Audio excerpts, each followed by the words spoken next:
నమస్కారం అండి. 20వ వార్షికోత్సవ సందర్భంగా హెవెన్ హోమ్స్ సొసైటీ వారు అందిస్తున్నటువంటి ఈ సేవా భారత్ అవార్డ్స్కి నన్ను ఎంపిక చేసినందుకు జి వరలక్ష్మి గారికి ధన్యవాదాలు తెలుపుకుంటున్నాను. నా పేరు శారదా లింగరాజు అండి.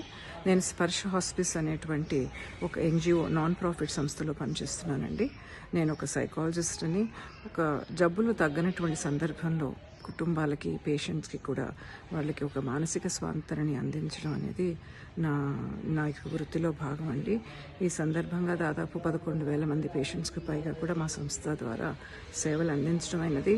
సొసైటీలో జబ్బులు ముదిరిపోతున్న సందర్భంగా మళ్ళీ ఆ జబ్బులకి ట్రీట్మెంట్స్ అవకాశాలు కూడా కొన్ని లిమిట్ అయిపోతున్న సమయంలో కానీ, ఆర్ఎల్స్ ఆ జబ్బులు ట్రీట్మెంట్స్కి లొంగని టైంలో కానీ వారికి, ఆ కుటుంబాలకి, పేషెంట్స్కి కూడా ఎక్కడికి వెళ్ళాలో తెలియదండి.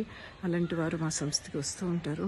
వాళ్ళకి మానసికంగా స్వాంతాన్ని అందించి, ఫిజికల్గా వాళ్ళకు ఉన్నటువంటి నొప్పులకి, అవస్థలు కూడా మందులు ఇస్తూ, వాళ్ళు చివరి దశలో నరకాన్ని చూస్తున్నావా అన్న భావన రాకుండా ఇంకా మానవత్వం ఇక్కడ సొసైటీలో మిగిలి ఉంది అని మేము ప్రయత్నం చేస్తూ ఉంటామండి.